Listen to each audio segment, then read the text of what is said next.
Thank you, Amal, and thank you, e-flux, for hosting us. It's really a great pleasure for us to be able to share our thoughts and to introduce this book that took many, many years to conceive and to actually to put together. It's really a great pleasure to be here with Anna, and a big thanks to you for coming in such large numbers, and a big thank you to the contributors who are here for contributing and you know, for giving us your trust and your knowledge, and also to the and for, you know, coming tonight as well. And a big thank you to the other contributors, and a big thank you to Chris Wu and designers who made this beautiful book, and especially the cover that is always stealing the show. And you know, it's really something that is alive where you expect it less to be. We're going to be short because we have a lot of great people speaking tonight, and a lot of great contributions that will give an introduction to what this book is about and to what you can actually find in more details in the book itself.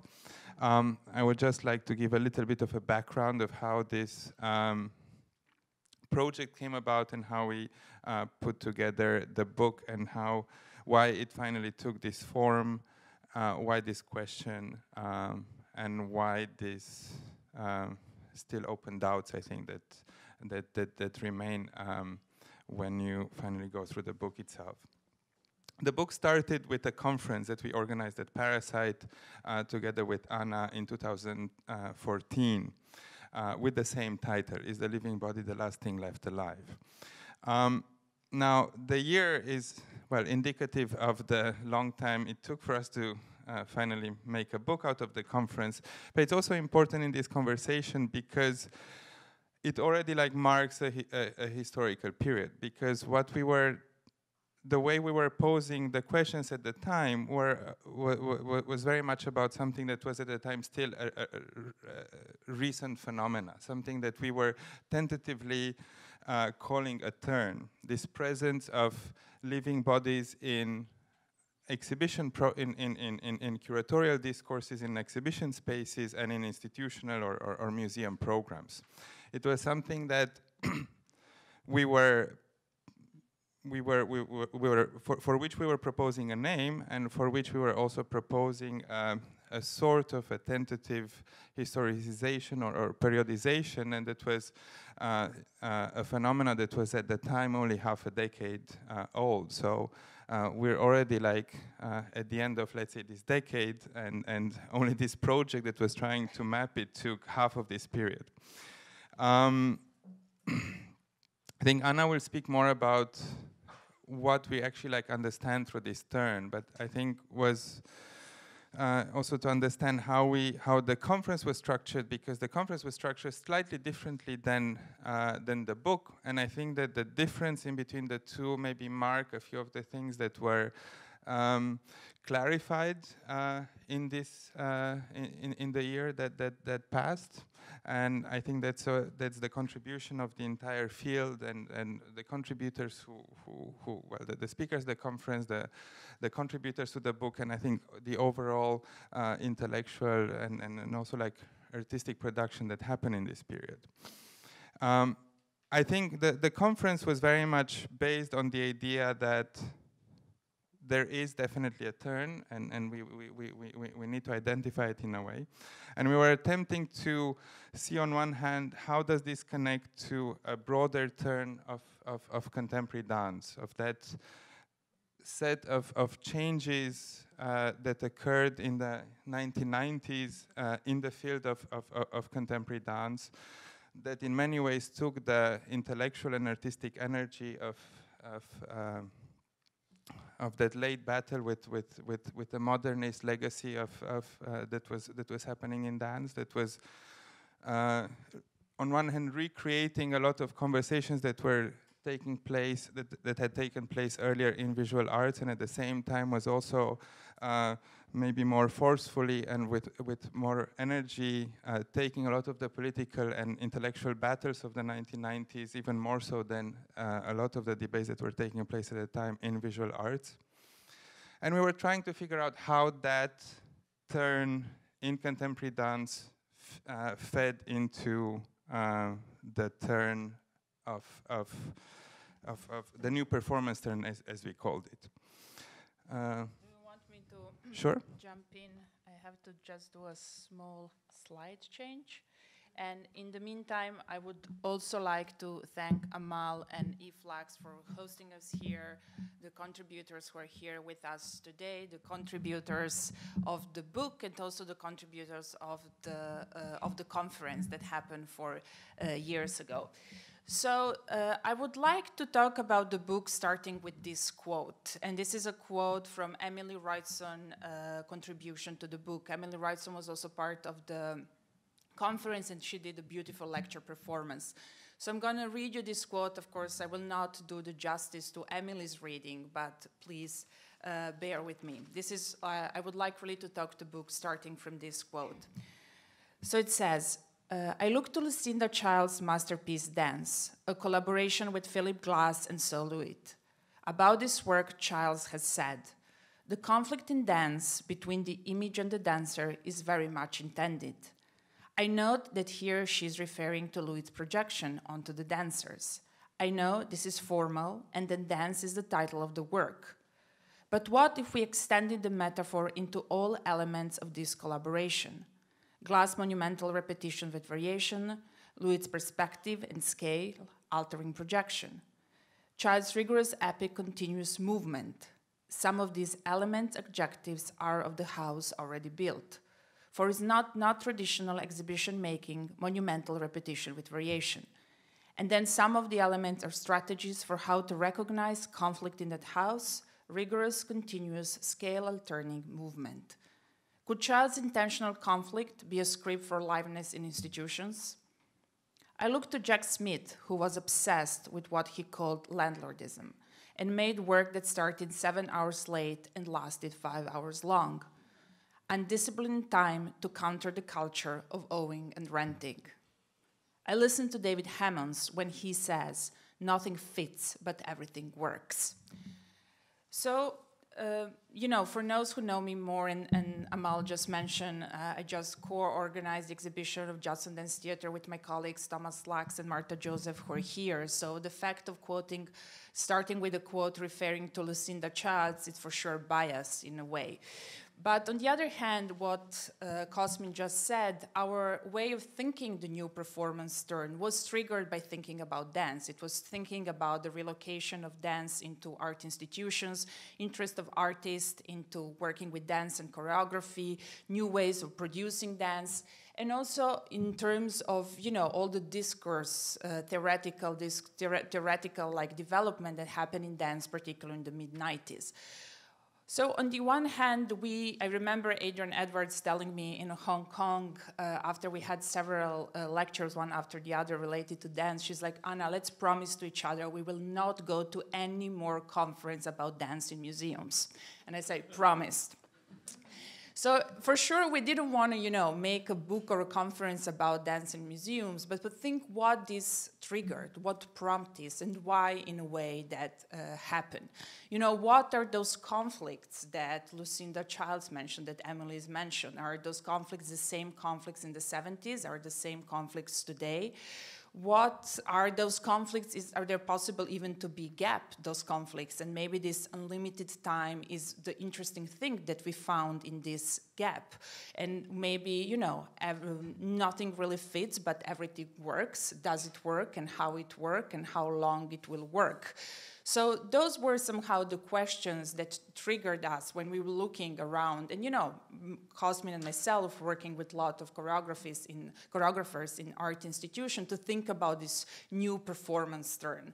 And, you know, for sure, we couldn't not thinking about performance as the liveness in the artworks, in the art spaces, in terms also of economy production, in terms, you know, how we curatorially are using it to somehow, push the whole art world, which is based on object, how we relate it to the, you know, to the immaterial experience economy, how the precariness and the labor in dance then relates to our nibbler society that we are living. So, of course, those were all important questions for us. On the other hand, we didn't want to think performance solely as a medium, also something that is ephemeral, something that, it's live. We want also to think performance in terms of questions and reflections of how it mediates social relations among people.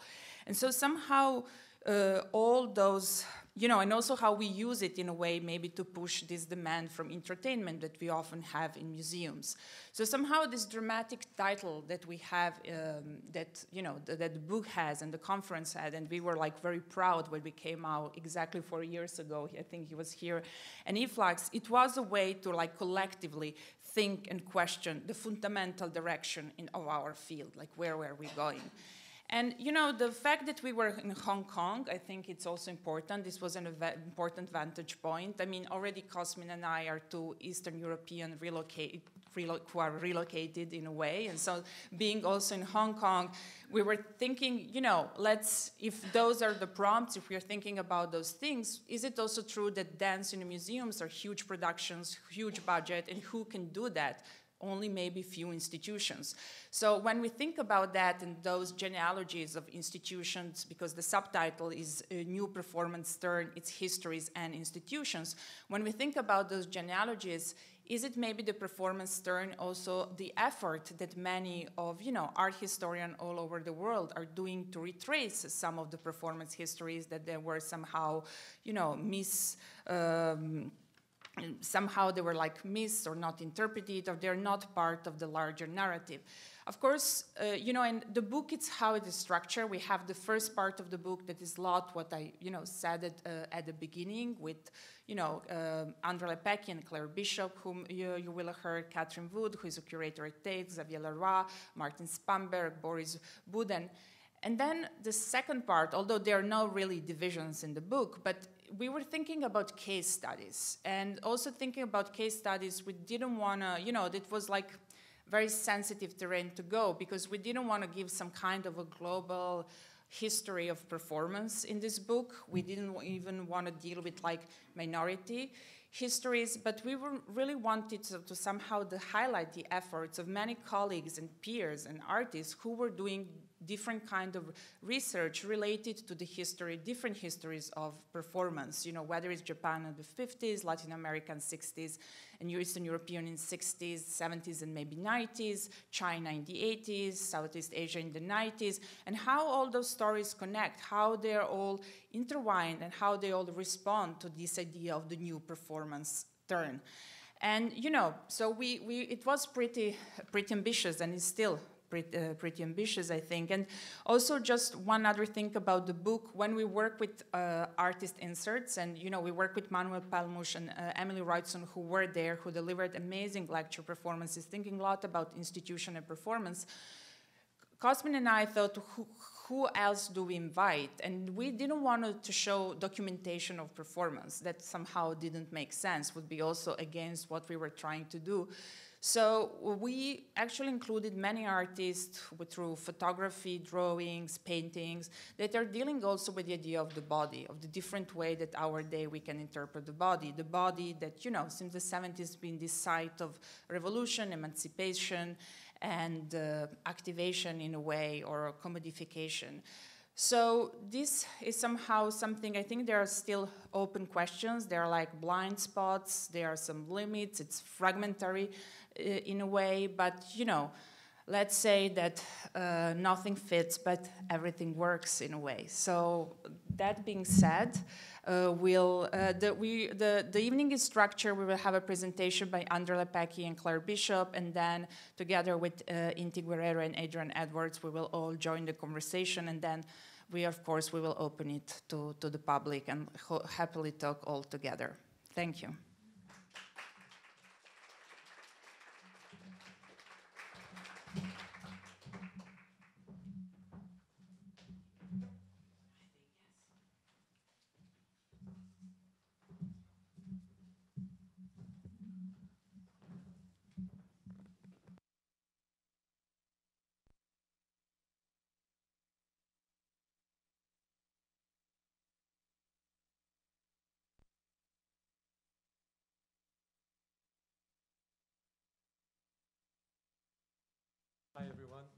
thank you, Anna and Cosmin, and thank you, Amal and e-flux, for the invitation for me to be here and to start our conversation about this, as you both said, beautiful, amazing book.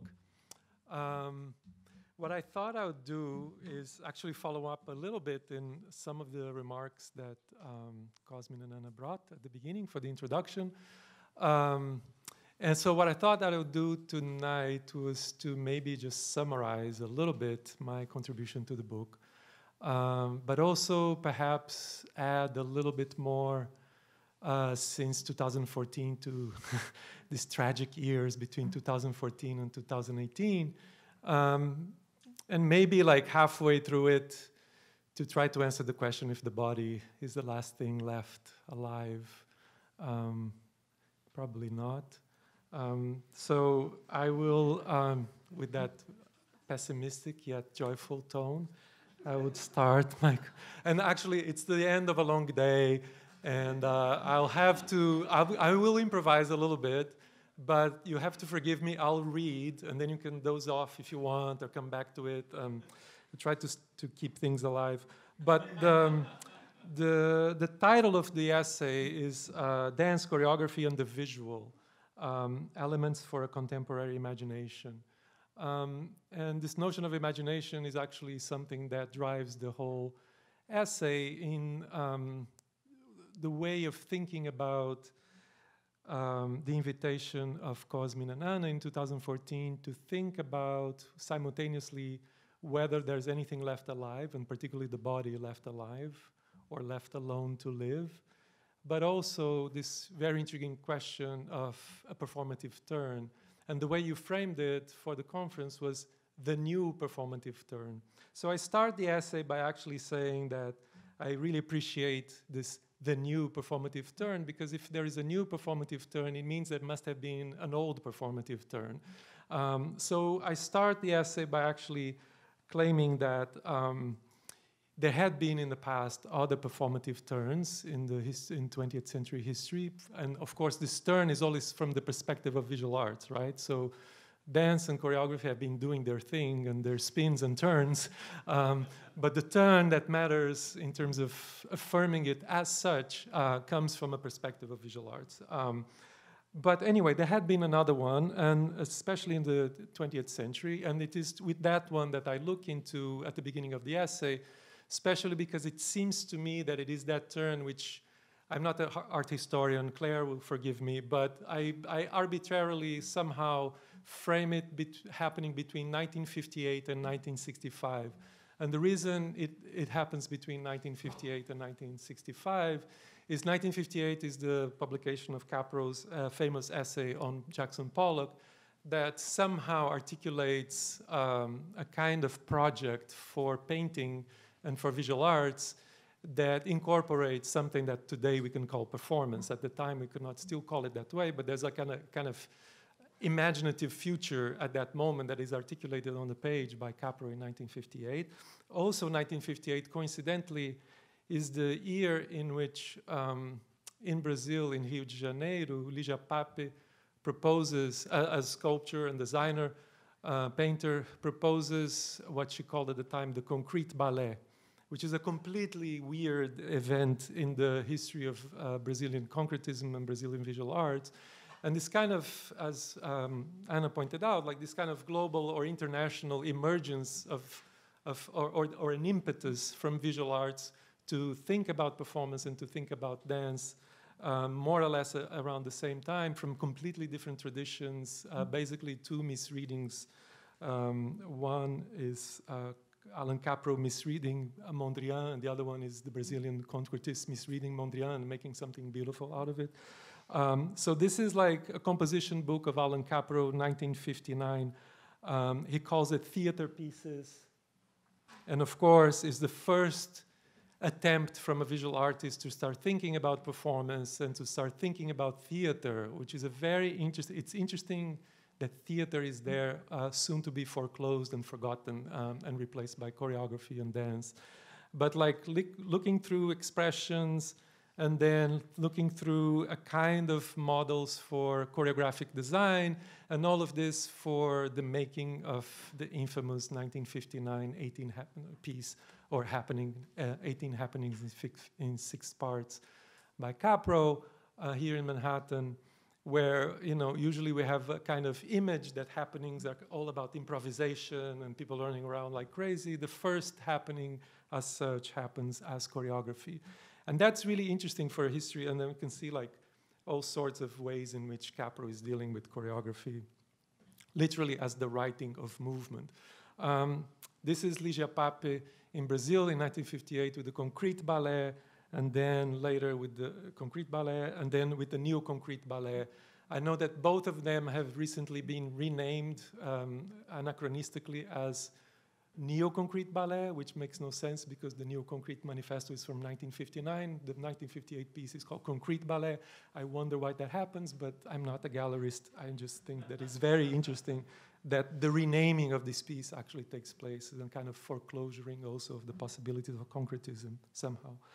So this is 1958, 1959, and then the other element that is important for me to frame, and this is like the beginning of the essay, okay? So I'm just, is 1965, Hélio Oiticica in Brazil also writes down in his notebooks something that in Portuguese is danças, a dança na minha experiência, dance in my experience. And as you know, Hélio is also coming from a very invested, a big investment in thinking about sculpture and color fields, and all of that. And all of a sudden, the question is like, why is it that a painter wants to think also about dance, right? And in 1965, just to keep thinking, one day I'll write another book, maybe when I'm 73, but then that will be about this relationship between, or non-relation, or quasi-relation between Rio and New York in these times. But this is Robert Morris, Notes on Dance, also 1965, also the winter of 1965, meaning the end of the year, the winter here, the summer in Brazil, more or less around the same time, in the pages of the Drama Review, his Notes on Dance that precedes the Notes on Sculpture. So all of these concerns actually inform, you know, this is the Parangolé, this is the way in which Oiticica is thinking about dance, that he calls an experiment in immanence, and is interested in thinking about anti-choreographic dance. He's working specifically against choreography. Meanwhile, Robert Morris is writing in his Notes on Dance that he's interested in dance because he's interested in finding the structure of structures. In other words, he's interested in finding choreography, right? The structure of structuring. So these kind of tensions between choreography and dance are already present there in this kind of turn in the visual arts towards choreography and dance. But the claim that I make, which, you know, it's kind of a grand claim, is to say that the turn is made for the use of visual arts to reclaim or reinvent or reimagine a new notion for the visual. So there's like this impetus, and then there's a kind of receding back to a new way of thinking about visuality and how how visual arts can think about its own medium somehow. I say something like, you know, this impetus here is not about something about interdisciplinarity, but the main concern was with the desire to reimagine visual art's own relationship with the visual. So this is like the beginning. And then just these two images, very iconic, Rauschenberg, just to say that these pieces that are constantly being presented as performance or dance, Rauschenberg, in an interview in the contemporary to this, to Constellance actually, says, I was interested in thinking about these pieces as images, and that's very interesting to think of this work as images. So anyway, so that's like the beginning of the whole thing. And then in the second half, or the second section of the essay, I talk about the new performative turn, meaning the one that happens between 1995 and 2015. And again, I'm thinking about these performative turns as turns through and towards and by choreography. And for, I guess, like, for this moment, 1995 is a very important one, particularly with this piece by Jérôme Bell, that somehow is a kind of ground zero for rethinking the relationship between dance, choreography, and the body. That today it's like this classic piece that everyone refers to. I remember watching it for the first time in 1996 in Lisbon. I had Meg Stewart next to me. Jérôme Bell was kind of known, but no one really knew who he was. He was kind of off circuit. And all of a sudden we see this thing and there's basically a void, like this kind of absolute reduction. And what happened in terms of, it was if like we had no organs of perception to capture what was going on actually at this moment with this piece. So I start by thinking through this notion of this second choreographic turn in the visual arts. Basically, what I think I'd like maybe to say is that, so with Jérôme Bell, let me just go back here. It seems to me that, and this is open for debate, but it seems to me that in the late 50s and early 60s, there was also like a reason why visual artists were interested in dance, and that reason had to do with a kind of a symbolic investment in dance of two characteristics that may actually not correspond to its real life. One was, or in other words, there were two implicit premises of why dance should be interesting for visual artists. And the first premise was that dance was perceived as a kind of enactment of freedom. So it was this kind of look for freedom that actually made perhaps visual artists and theoreticians and philosophers and perhaps others interested in dance in the first turn, in the 50s and 60s. And the second premise was that dance was perhaps the most direct link to the infamous and elusive goal of fusing art and life, okay? Now, every dancer knows that dance, as we understand in this kind of theatrical form, has nothing to do with freedom and everything to do with discipline. It's an extremely disciplined profession, and it exists or comes into the world as image through discipline. So it seems to me that one of the things that happens throughout the 90s is something that Cosmin pointed out, is like the interrogation by dance, of dance, happens also as a performative turn. Dance endures a performative turn because the performative turn is that which allows dance to reconfigure from the beginning the ground zero of what constitutes a body and what makes the body an object of disciplines. And actually, how is it that what dance offers to its audience as a kind of image of freedom actually comes from a kind of extreme, from an extreme apparatus of interpellation. And what happens in this piece by Jérôme Bell in 1995 is that you enter into the theater and the first thing that you see is total darkness. And then you see in the center this figure of a lady. It's usually women over 60 that are cast to be part of this. And she walks into the room with a light bulb plugged to the wall, right? And this is the only light that the whole piece will have throughout its entirety. And then the dancers walk in and they write Thomas Edison. And it is under the name of Thomas Edison that representation will take place, right? So all of these elements of representation, then the dancers walk in, they put their name, their age, their social security number, their bank account balance, all of this kind of data of control and information in a society of control. And they also like in this kind of bare body. And through that, they write on each other's body. There's a kind of ongoing demonstration of the ways in which body and choreography is interpolated. So one of the things is like, okay, if there was any hope that dance was an image of freedom, the choreographic turn in the 90s and 2000s demonstrate that dance not only comes out of discipline, but perhaps is a really good tool to think about disciplinary and control societies, you see? Like it's actually within itself that it can offer a theory of resistance against, or at least like a kind of criticality in relationship to these forces. And then the other one has to do with this thinking about the fusion between art and life. And one of the things that I say here is actually, you know, like, given that art economy, and this is something that dancers really know about, art is economy and economy is art somehow, right? We cannot negate that.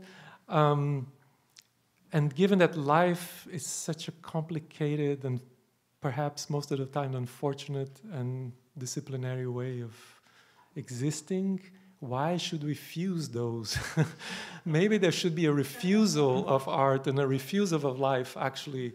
And it seems to me that one of the things that happens after 2014 is precisely an investigation of the question that both of you put forth.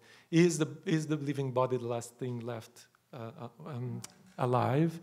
And maybe the answer was like, no, it's not. Whatever is already alive has already been captured by some kind of opportunism, by some kind of pharmaco-porno capitalism in the what's that, right? The preciado, to which we can add porno, choreo,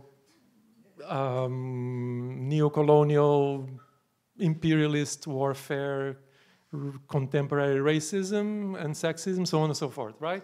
So, so maybe, given all of that, maybe it's not staying alive that matters, but to reimagine life in a completely different way. And maybe the key to that is things. I have 12 minutes here. Is that okay? Is that okay? Just 5. I'll conclude quickly. So the question then, maybe just to imagine after 2014. So as we are meeting in Hong Kong in 2014, Mette Edvardsen, Norwegian choreographer based in Brussels, is creating this piece, amazing piece called No Title. And here we see her halfway through the piece. And in No Title, it seems to me that Edvardsen completely recasts dance's relationship to ephemerality by creating a piece that simultaneously is predicated on a text, which is this text, and at the same time that happens halfway through it. Well, she's always performing with her eyes closed, so which is a difficult relationship. So it has a particular, and she's moving around and dancing, and by foreclosing the possibility of interaction, there's also, of course, like this big opening up of a space of non-visuality that she explores by this ongoing poem in which she says, B, gone, A, gone, going from B to A is gone, C is gone, visions are gone, image is gone, outlines are gone, colors are gone. And then as she say, like this, she keeps going, Khrushchev's shoe on someone's head is gone, and she keeps going, like Christmas is gone, blah, blah, blah. And then as she keeps saying this, the lights in the theater dim out so that we fall into complete darkness, which is a very difficult condition in the theater because of security is always ahead. For your safety, there's always should be light and life. For security reasons, we'll keep the lights on. But anyway, she manages to get the light completely off. And when the light is completely off, she keeps going, say, reflections are gone, emission is gone, warmth is gone, orientation is gone, direction is gone, the front is gone, hocus pocus is gone. And then she keeps going. And then going is gone, the universe is gone.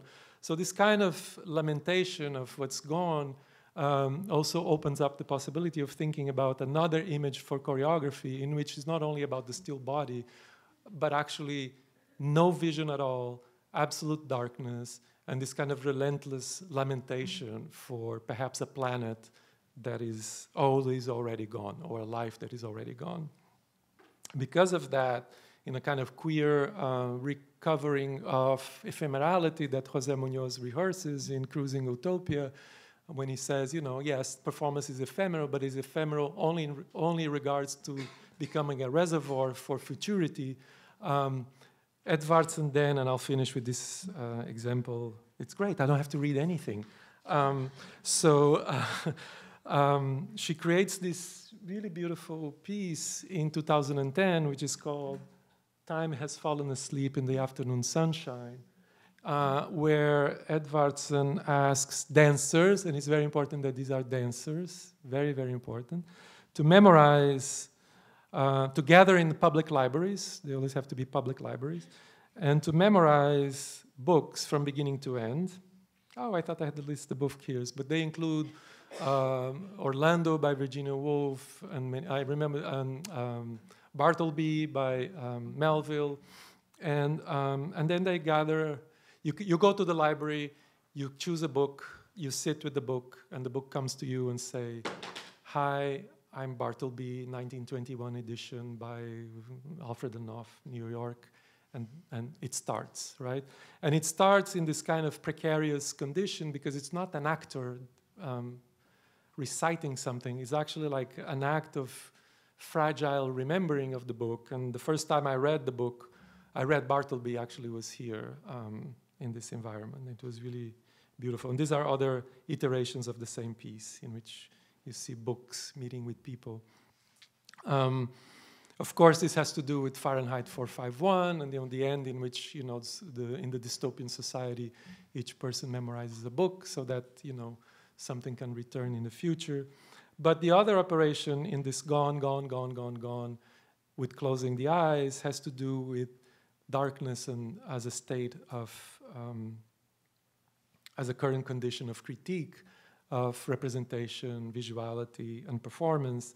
And here we can think maybe, just to finish, this kind of intriguing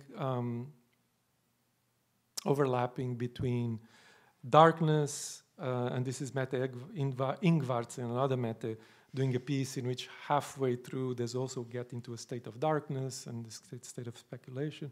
But we can think about darkness in relationship to racial blackness and think about Marcelo Evelin, who's a Brazilian choreographer who made this incredible piece called, in Portuguese, De repente tudo fica preto de gente, which means all of a sudden everything is black with people, which is a Brazilian expression meaning it's crowded.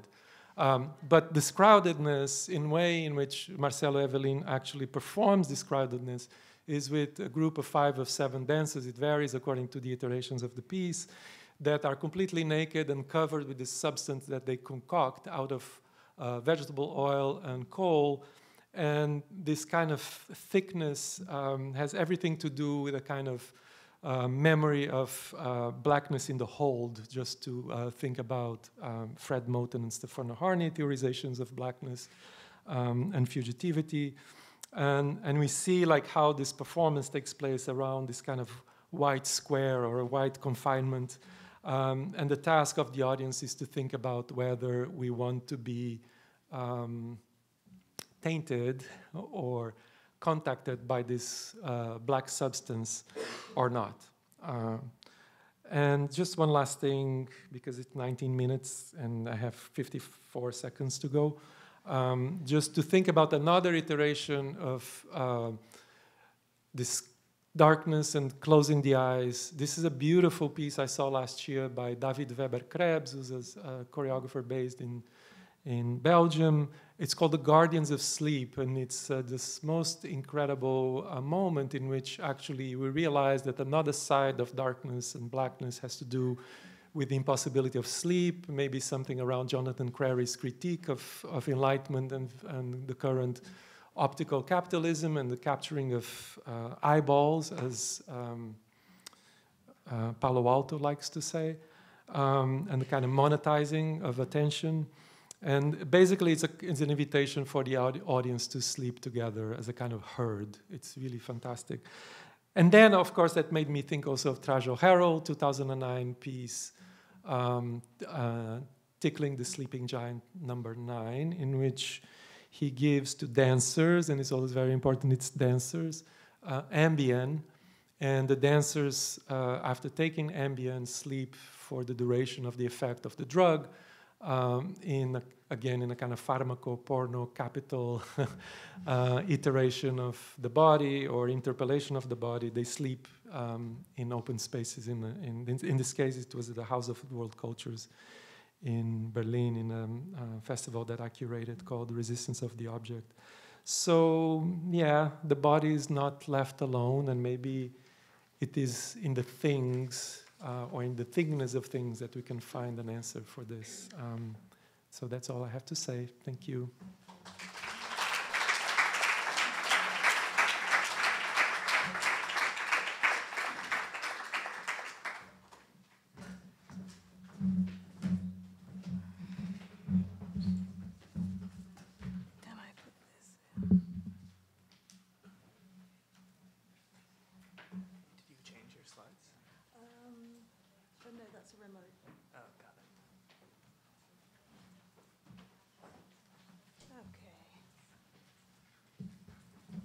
Hi, everyone. What a horrible job following André, eh? He always speaks so beautifully, so intelligently, despite being so tired, and it's really hard. Anyway, so I'm not going to talk about the living body. Is this audible if I just mutter from this direction? Right? I'm also tired at the end of the day. This is more about the institutions and in which performance takes place. It's an edited version of an essay that was published in Art Forum in September of this title, Palace in Plunderland. And it was editing down for presentation in Philadelphia last month, where it was performed by the actor Paul Lazar as part of Boris Sharmatz's Philadelphia Museum of Dance. And I wanted Paul to perform it for you tonight, but he's in Seattle doing something else. So I'm going to give the lecture, but using images rather than through his extraordinary vocal and physical expression. So it'll have a different tenor to it. But let's start with this. So it's hard, by the way, I've got a more up-to-date version of PowerPoint than this laptop here, and I had some really terrific transitions that involve curtains opening and shimmering, but it doesn't exist on this particular laptop. So, sorry? It would no, but it was curtains. I mean, it looked really good. This is the other version. It's nowhere near as dramatic. Okay, so it's hard these days to stand out as a performance space in New York. Every arts venue in the city seems to be developing a hybrid visual art and performance program. The Whitney Museum, which you can see here. The New Museum. The Museum of Modern Art has been doing it for a while. And, of course, MoMA PS1. Let's not forget the Park Avenue Armory, which has been doing this for a while, and the newly rebranded PS122, now called Performance Space New York. Hey, even the Metropolitan Museum of Art has a performing arts program. So what's a new cultural venue to do? One idea is to make it really, really big. Say 200,000 square feet. Another might be to invite a famous architectural firm, say Diller, Scafidio, and Renfro, to design an eye-catching structure with some kind of unusual architectural feature, like a telescoping a glass outer shell that can extend to cover the nearby plaza and provide another 17,000 square feet of climate-controlled performance space. Ladies and gentlemen, welcome to The Shed, opening next spring in New York. Of course, a third really important strategy for making an entrance into this already saturated field is to commission a manifesto that provides a historical rationale for your presence. To this end, the Shed hired German art historian Dorothea von Hantelmann to pen an essay called "What is the New Ritual Space for the 21st Century?"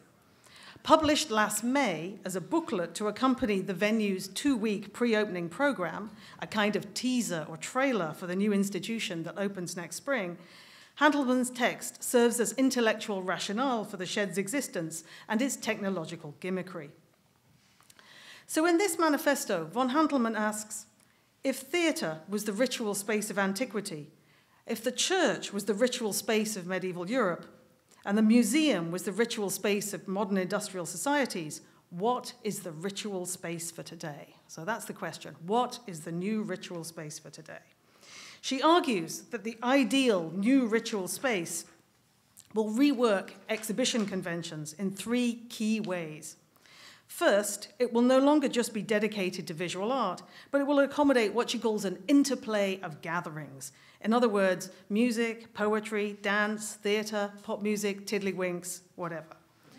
Second, its organisers won't choose between the appointment and the opening hours, by which she means showing up at a particular time to see a performance, like going to the theatre at 7:30 p.m., or knowing that a space is going to be open between certain hours, like the museum or the shopping mall.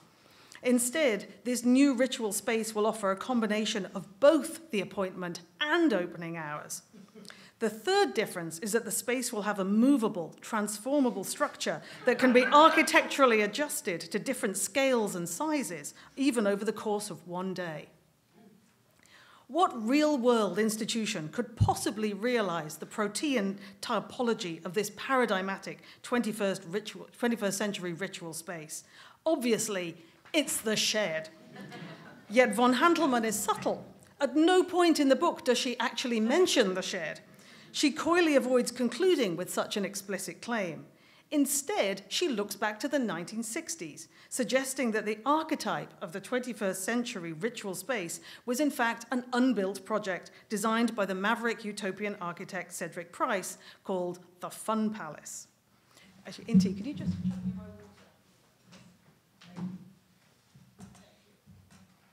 So, on the one hand, the Fun Palace is not an inappropriate model for the forthcoming building. The shed's architect, Liz Diller, has explicitly cited the Fun Palace as an inspiration for the new building. And the Fun Palace was also designed as a multidisciplinary venue with a very flexible structure.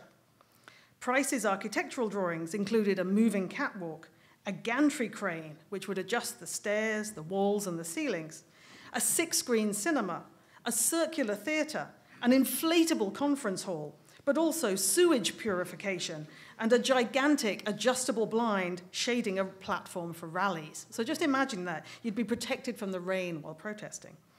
Unsurprisingly, these ideas were way too expensive and complicated to realize.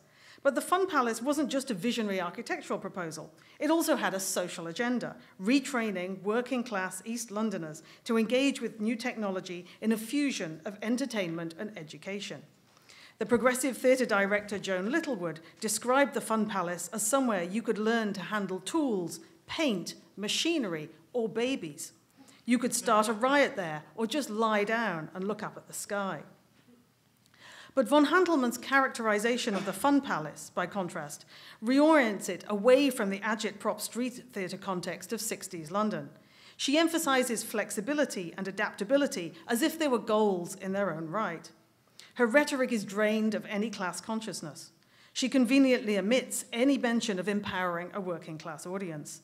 The goal is simply to forge moments of benign togetherness and conversation between the same type of people, rather than promoting interclass diversity. And I look out at the audience and I see something of the same problem happening here. So the shed's design also mutes any hint of a progressive agenda. And let me just get this little video going. The Financial Times describes the building as follows. With the press of a button, a beautiful steel skein resting on the body of the 8-story building glides forward on 6-feet-tall wheels to increase the size of the auditorium to grand central terminal proportions, end quote. So Cedric Price's user-generated flexibility here gets reinterpreted as an enormous tectonic foreskin sliding to cover the plaza outside. But the public, importantly, doesn't get to press the button. This erection is clearly very different to what Joan Littlewood referred to as a university of the streets. Another difference is how the two spaces are programmed. Cedric Price thought that users of the Fun Palace would decide for themselves how to adapt the spaces and walls of the building, making a space bigger or lighter or darker according to their needs. The shed, by contrast, will be programmed for us by a team headed by impresario Alex Poots, best known for bringing high-end spectacle to the Park Avenue Armory, advised by the ubiquitous Hans Ulrich Obrist. The shed will be situated in Hudson Yards, a huge rezoning and redevelopment site between 30th and 34th Streets on the west side of Manhattan. It's an area that's rapidly changed over the last 5 years, from windswept industrial wasteland to the epitome of luxury real estate development. This stretch of turf between Chelsea and Hell's Kitchen is now a forest of cranes building a familiar landscape of high-rise, glass-plated skyscrapers containing offices, retail space, hotels, and extremely expensive apartments. The folly adorning the center of this redevelopment is a ludicrous $200 million hybrid of architecture and sculpture by the British designer Thomas Heatherwick, called simply The Vessel. The Wall Street Journal refers to Hudson Yards investors as a who's who list of big-name global financial institutions. So, back in May, there was the prelude to the shed, a taster for the new space held in one of the few empty lots left in that area. Predictably, the centerpiece of the program was Tino Sehgal, who's married or was married to von Hantelmann. His work took place in a flexible pavilion whose walls could be closed to create a dark room for his performance, or opened up to form seats looking out onto a William Forsythe duet, or dance battles by a street dancing team from Brooklyn. In the mornings, an experimental school took place for a pre-selected group of students. In the evenings, there were music performances, lectures, and panel discussions, from Azalea Banks to Richard Sennett. Meanwhile, on the plaza, 3 assistants wheeled trolleys containing facsimiles of Cedric Price's architectural drawings, including a late proposal for a wind sleeve at Hudson Yards in the 90s. Interested members of the public could engage the trolley pushers in limited conversation about the drawings. So, Prelude to the Shed was exactly the kind of hybrid performance space exhibition that von Hantelmann describes in her manifesto. Some elements of the program were continuous, some events were held at given times, and everything merged into a flux of dance, performance, contemporary art, and popular culture. On the afternoon I attended, the program scrolled smoothly through 4 or 5 components within 30 minutes. While these transitions were well done, the total impression was less of a new ritual space than of edgy advertising for an area where a cozy pied-à-terre might cost you $12 million. Do we really need yet another enormous venue for culture? The building of one more vast space in New York feels like the harbinger of a horrible new world in which all public services are drained of resources, but every high net worth individual can evade taxes by pouring their surplus profits into a cultural project that enhances their social status. The uber wealthy once gave a percentage of their riches to the church. Today, they give them to flexible and adaptable visual art performance spaces. While Michael Bloomberg was mayor, he earmarked $75 million of taxpayer money for the shed. Just to put this in context, around the same time, the Worcester Group asked for $750,000 to renovate the Performing Garage, a small but legendary space for experimental theatre since the 60s. Bloomberg turned them down.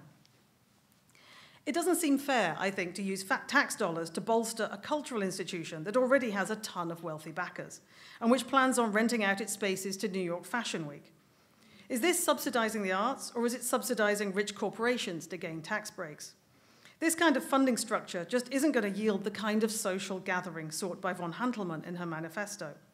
Much more radical and more in keeping with Cedric Price's vision of the Fun Palace would be a cultural institution that integrates services that people of all classes might actually need and use, like an actual public school or daycare or a branch of the New York Public Library.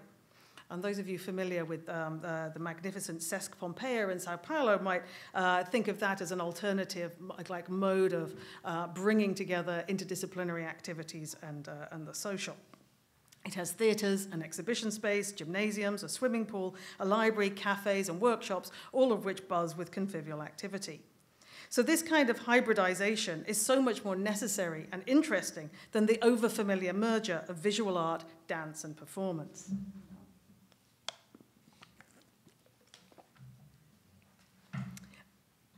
But let's pause again. Do we even want a ritual space in the 21st century? Haven't ritual spaces historically served to paper over class difference, subsuming them in the name of a higher unity like religion or nation or empire or cultural identity? Ritual spaces are highly curated experiences. Just think of church liturgy. The shed is no different. Take, for example, the frequently asked questions page on its website, which gives a taste of the social control I'm talking about. No outside food or beverages, no chairs or blankets, no flags or signs, no pets, no selfie sticks, no umbrellas, but food and drink is available for purchase only with a credit or debit card. No cash transactions, please. So while the space is ostensibly open to the public, the viewers are self-selecting and performances are by invitation only. You can just imagine what the security response would be if a group of uninvited street dancers descended on the Shed's plaza and a crowd of spectators grew around them. So I'm going on about this at some length because the Shed isn't an aberration, it's the new normal.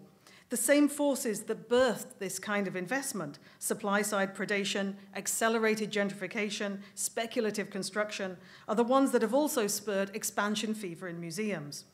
With bigger and bigger exhibition spaces comes the problem of how to fill them, and hybrid visual art performance programming always seems to be the answer. In 2019, MoMA will relaunch itself as an expanded museum with 30% more gallery space, including, quote, a state-of-the-art studio and performance center to support experimental programming, end quote. But this is ironic, given that the museum's current show is dedicated to Judson Dance Theatre, which reshaped the history of choreography from a basketball court in the basement of a small church. New York produced much of its best art when the city was a bankrupt ruin. This is not a romanticization of poverty, just an acknowledgement that radical experimentation doesn't need 17,000 square feet of high-tech retractable pavilion. So the architecture of space matters less than how it's used. This should be obvious to anyone. Cultural spaces today don't need to be meticulously curated or choreographed, but occupied. The surge of occupations that have taken place since 2011 are not governed by the appointment or opening hours either. Likewise, they're durational and provisional, an ongoing flow of activities that merge performance with everyday existence. But in an occupation, food, chairs, blankets, selfie sticks, and protest signs are all welcome. Occupations are not window dressing for real estate development. They're important moments of interclass solidarity. New York doesn't need more curated culture in vast retractable pavilions. We need to reclaim public space where contact between different groups of people can happen. And this might give rise, I think, to another, more pleasurable kind of wealth. Not the speculative investment of real estate, but the high-interest returns of a shared social existence and embodied assembly. This interclass mix would make urban life in New York so much richer, more rewarding, and more luxurious than any isolated high-end penthouse in the sky. Ah, there you go. There's my rant.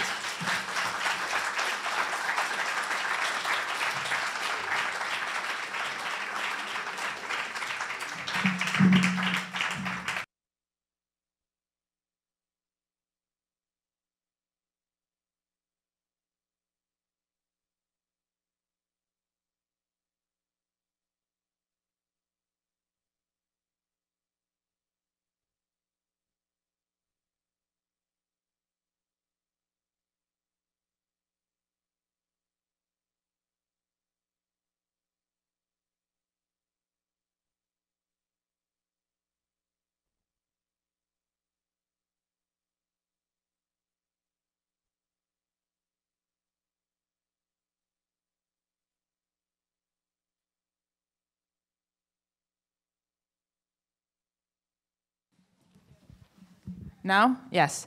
So thank you very much, André and Claire. I like also how this, some kind of a gap temporality was filled by Claire very quickly. You know, you said how we did a conference in 2014.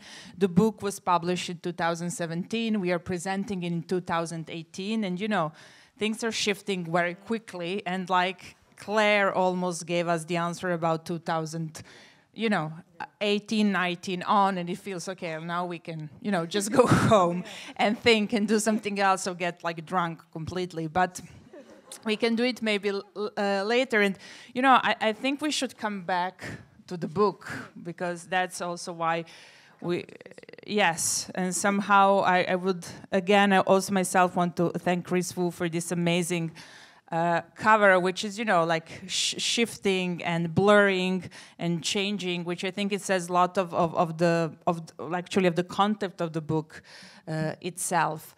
So coming back to the book, and Inti and Adrienne are also the contributors of the book. Cosmin and I wanted, to start again from this. The title is, pretty seducing in a way, and I think it was also a prompt that we gave to the participants to the conference, because everyone really responded to that, and so as well Inti and Adrienne. So I wanted to ask both of you. You of course, you responded in a different way. Inti, you responded with an interview that you did with Miguel Lopez and Richardson. And you, Adrienne, you're writing about blackness and performance, about the issue and notion of value. So if you could just also elaborate quickly. I know this was also in 2014, and you are both, people who are researching and working, so somehow also your research in a way has evolved since then, but just if you can shortly, mention how you contributed in the book, or more how your response at the time was to this question and this idea, of looking at certain genealogies of histories and institutions. Hi, everybody. Thank you for being here. And thank you to Anna and Cosmin, first of all, for organizing this incredible event. I wish we could go back in time and actually all be in Hong Kong, because that was amazing. The food was incredible. The Asia Society there is dope. I mean, it was beautiful. So it's good to be here. Cosmin is a great host. Very good host.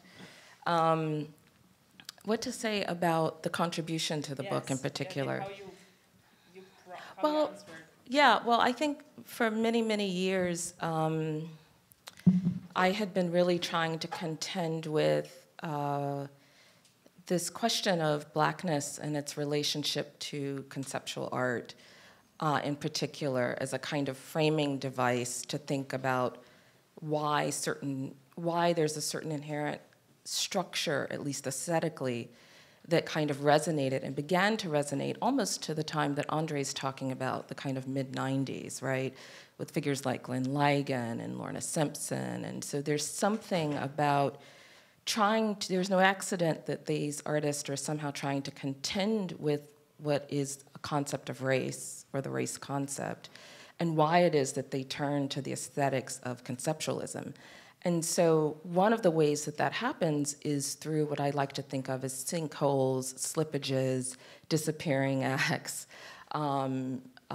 illegibility, all of these kinds of things that are really about resisting a certain kind of inherent visibility that is really prescient for my generation in particular, with the Rodney King beatings, right, in the early 90s. There's a reason that all these things start to happen at the same time.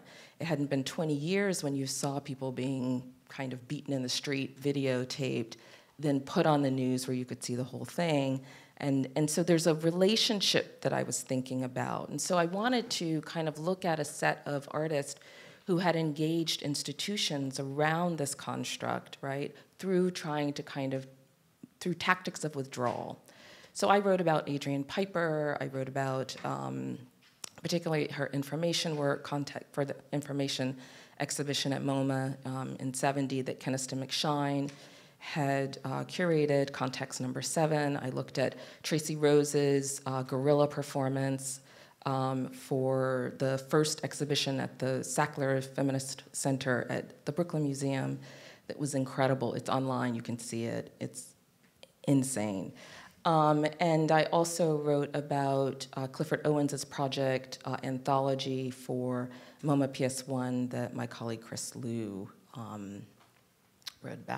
curated, and then I'm trying to think what was the... Lorraine O'Grady from her ambush at the New Museum in 1982, I think it was, so yeah. Hello everyone, yes, just to pick up on what Anna was introducing as the contribution. So it was an interview between Miguel Lopez, who's a Peruvian writer and curator, and Nelly Richard, who is much known art critic, maybe for the audience here, from Chile in the 1970s. She was fundamental for theorizing body art which was occurring in a very specific political moment of Chile, as you may know. She actually kind of instigated a little bit the conversation. On one hand, partly was contesting to the idea of liveness in the title of the book and of the conference, and to speak about how a turning point of performance art in Latin America actually happened when there was a lot of dead bodies. No? There was a lot of massacres, corpses that appeared in public space at a specific moment of the 70s and 80s in certain countries in Latin America where dictatorial military regimes were happening. And so the artists that we speak and discuss in this dialogue, which is published in the book, looks at artists that were addressing this subject, but that they were addressing it through a performance practice that was also through travestism, sorry. And so there are artists from Peru, Chile, Colombia, and Brazil in which certain androgyny and cross-dressing is implemented in works that use the artist's body more, not so much into performance with an audience, but more performing for the camera. So it's like a very specific set of parameters that help us to navigate how did this artist use new forms of self-representation to evoke what was happening in contexts like Peru, in which there was extreme sadistic forms of violence towards the most marginalized people in that moment in Peru. And so, just to pick up on something that André was saying of how most of these artists were interested on creating an image. No? It wasn't the 60s, but it was the 80s. And I think that's important not to think that some art genealogies are late to the game, but that they happened in different moments because they're responding to different contexts. So artists like the Chaclacayo group, which is thoroughly looked by Miguel Lopez in the conversation, it's a collective from outside of Lima who felt personally kind of persecuted for being openly gay and cross-dressing, and they find a place outside of Lima, like 3 hours away, where they would create their strange, ambiguous personas that they create with their own bodies and perform to the camera images that are somehow their interpretation of violent massacres and ways of representing dead bodies that appeared in real press at that time. And the book dialogues through this. There's also a dialogue to understanding how the appropriation of media was done by this artist, especially artists that were using at that time in the 80s the chroma key medium or technology, and how the use of that, the appropriation of that specific medium was a way to take over mass media through their performance practice. Cosmin, maybe you can just mention some of the few other contributions to the book in terms of Asia and China, just to give a wider... I mean, I think it's important to say that what we did not want with the book was to have a selection of case studies. So in that sense, there is no China presence in the book as such. And that was also like very much related to what Inti was saying before, because, and this was also like one of the discussions that we had from the conference to the book, where in the conference we were trying to locate that the turn of performance art and as it occurred in different contexts, and looking at Japan, where it was happening even a little bit earlier than 1958 perhaps, and then of course looking at that obsessive moment of the late 60s and early 70s that occurred in indeed many parts of the world, but then again, you know, looking at the context that had the 80s or even the 90s, which was also like a major moment of a different kind of turn of performance art, of that kind of discussions that happen more in an institutional and artistic realm of visual arts, and which occurred in very specific political and social circumstances in those contexts. So it was very important for us to bring in rather to start the conversation from this social reality and political realities of different contexts, rather than bringing in countries of areas as such. It was also important in that sense to, without dissolving, you know, the critical apparatus of the book, to bring in different modes of inquiry, and you will find that a few essays that use quite different methods of organizing their speculation and their propositions. And I think that was also like, it's an important part of the book, that it's not a coherent and controlled dialogue happening with the same language necessarily, and that there is a shift of language, and there's a shift of method, and there's very clear different positions and perspectives in the text. And we also have another component of the book, which is artist inserts, which was a few of them were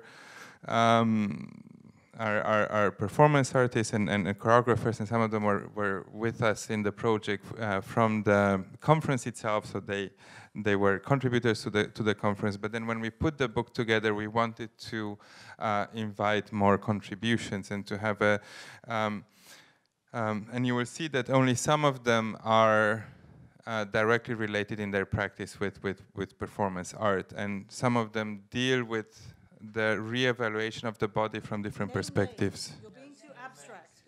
Oh, but we have the book. I mean, we have... Nobody will buy the book unless you tell them what's in the book.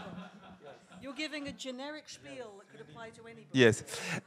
Well, we have Firenze Lai, for example, Firenze Lai, who's a brilliant painter from Hong Kong, and she is, you know... and yes.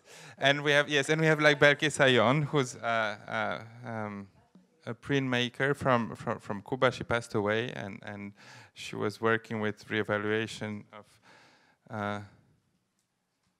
figures in different way. I wouldn't, yeah. And then we have the next one. Yeah, I'm waiting for Inti to get to the page. And we have Tetsuya Ishida, who also was a painter from Japan, who also passed away, and I think his reevaluation of bodies and alienation and in contemporary society is also like quite unique and idiosyncratic and haunting.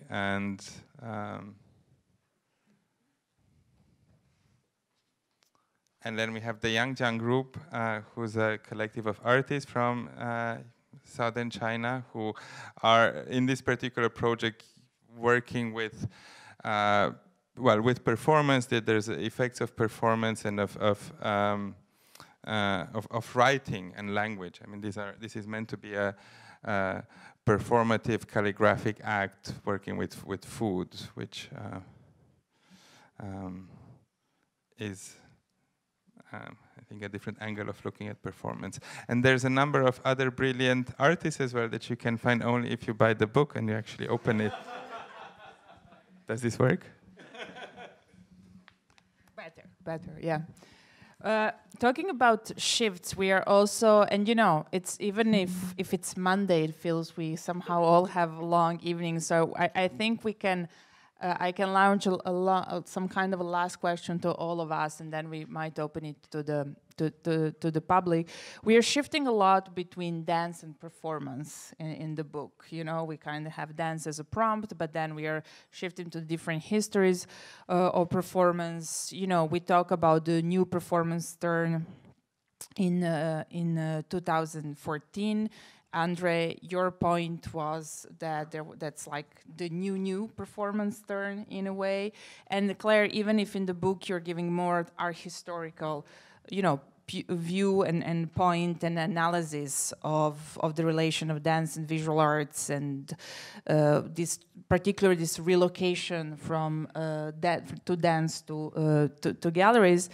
Somehow what I wanted to ask you, are we, and you know, it's not maybe something that we can ask, but it's like something we can reflect here together, and it comes, I think, very well with just your presentation. Are we like in front of some new performance turn? Are those, you know, both Adrienne and I, we work in art institutions that have dedicated and designated performance spaces. Adrienne was a performer curator, I think, used to work in so many different institutional and non-institutional spaces. I used to work with no designated space in a museum with my colleagues, and here I can see also Lizzie Gorfin, who is a producer at MoMA.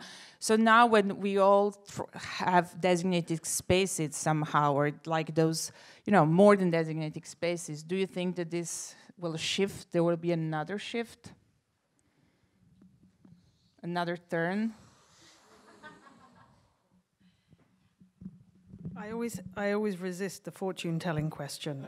So, you know, we're in this moment of high institutionalization of performance, which is now a catch-all category that encompasses dance, experimental theater, and stuff by visual artists. It's like performance is the organizing umbrella, rubric for all of these things that involve live. But also, I don't know, I was looking at Rosalie Goldberg's book last night, which has just been published by Thames and Hudson, and this contains like an enormous amount of film and video work, which really doesn't seem to me to be have anything much to do with performance.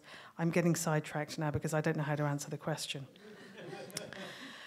Yes, we are in a horrible new state where, and you know, what's happening in Hudson Yards will be the indicator of that. It's really high-end, high-expense, overblown, inflated, largely vacuous modes of performance. Thank you, Claire. No, I cannot. I don't think.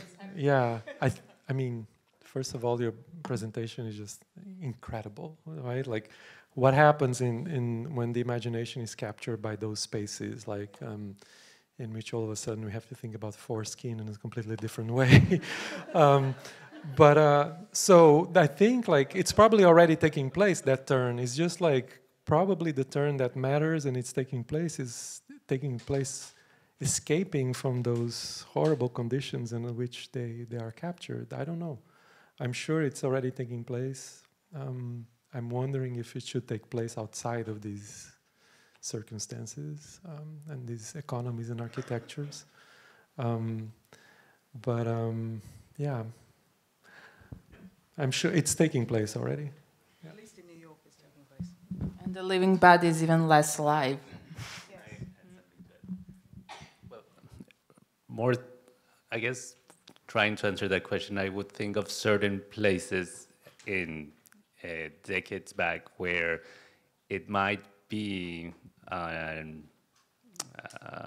experience or a possible archetype of what could happen perhaps in other places. So not to be so abstract, in Singapore in the 90s, there was an artist who did a live act piece, live art performance piece, and the performance involved was referencing a real moment that happened in, I don't know, months back, where a group of homosexuals in Singapore were taken to prison and they were beaten as the law still exists in Singapore, that they have to be whipped? No, not whipped. Caned. Yeah, you know.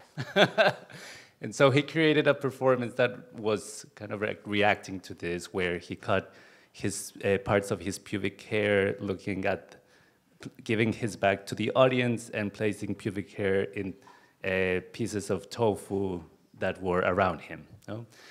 And what sparked this in terms of the legality and the whole cultural structure of Singapore is that since then, and for the 10 years after, a new law was written where unscripted performance was not allowed. No?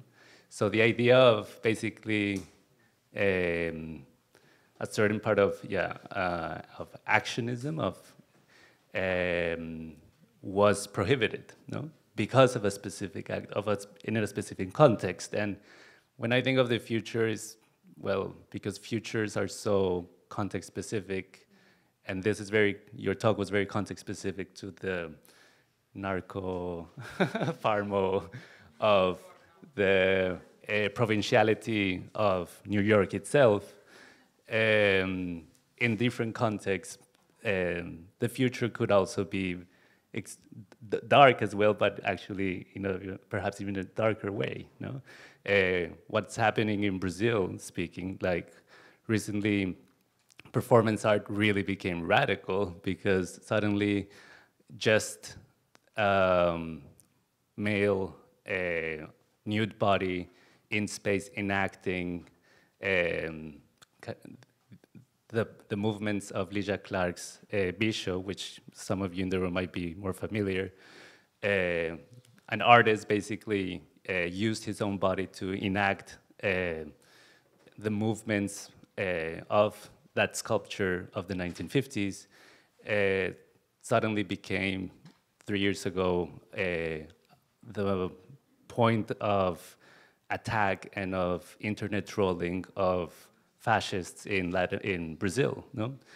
Where all this moralism of just having a nude body in space. So it's more to understand, yes, that futures there are many, they're context specific, and they could go years back in terms of the morality of the body in space. Yeah. Adrienne, do you want to say something? And then I think we all open to the public or around a glass of wine. If anybody has a question. Yeah, you want to just add something? No, okay. We are losing public. I can say something positive, which is that you can leave if you want to. Every fall I teach an MFA class with Paul Ramirez Jonas, and the assignment is that students need to make some kind of intervention or performance in public space. And each year we take them to visit a lawyer at NYCLU.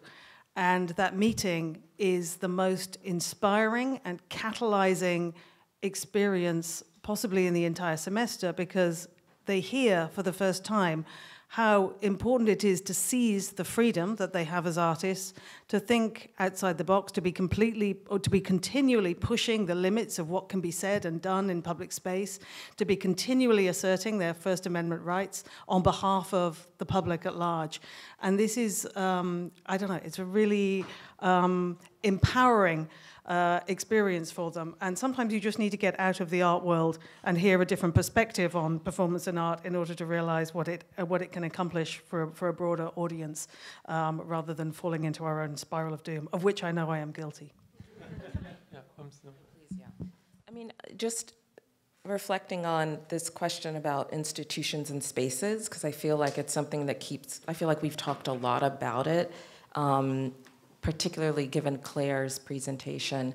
What I want to say is, since I started at the Whitney in May, it's been very interesting for me because all of the artists I've brought into that space to just have a conversation about, well, would you want to do something here? What would that look like? And I was almost like hesitant, like the last thing I would show them is the theater. right? And I think it has something to do with the fact that I'm, whatever that middle zone is before they send you to space, you get like trained to be in space and kind of anti-gravity a little bit. I feel like that's kind of this headspace that I'm in a little bit. And so in having these conversations, it's sort of like, oh, and yeah, there is a theater, but, you know, we could do this and we could do that, and you could walk the walls and you could do, you know, it's like everything but.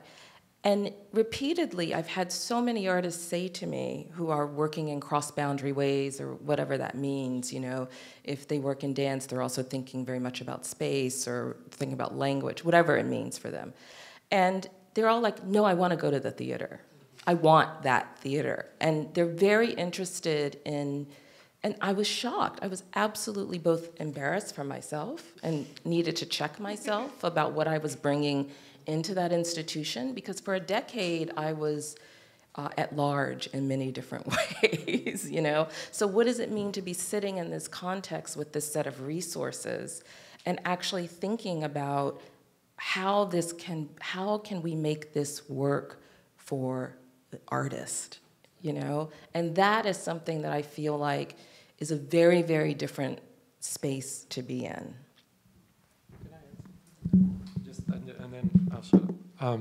Yes, following up on that, because I was thinking, again, like the term that you're looking for is under the terms of visual arts, right? So, I'm wondering, I saw like 3 pieces, dance pieces, I guess they could be called dance pieces recently. One, it was a rehearsal by Will Rawls, it was not the actual piece, and then Luciana Chugar, and then Eleanor Bauer. And it seemed to me that all of the 3 pieces were extraordinary, but they are intervening in something that is concerned, like dancers and choreographers are concerned with. And I'm not so sure if visual arts will be interested in that concern, which doesn't mean that they're not absolutely interesting and fantastic in what they're proposing. So when you're saying that, you know, they want to go to the theater, I think it's fantastic actually to have a theater and to use that as an apparatus, as a dispositif. I think it's great. I do it with my own suspicions around the theater as a space.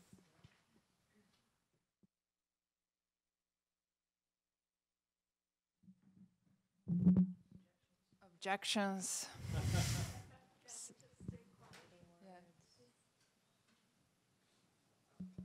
Do you want to touch the book? Do you want to move it? The book is sold out, which like never happens. Yeah.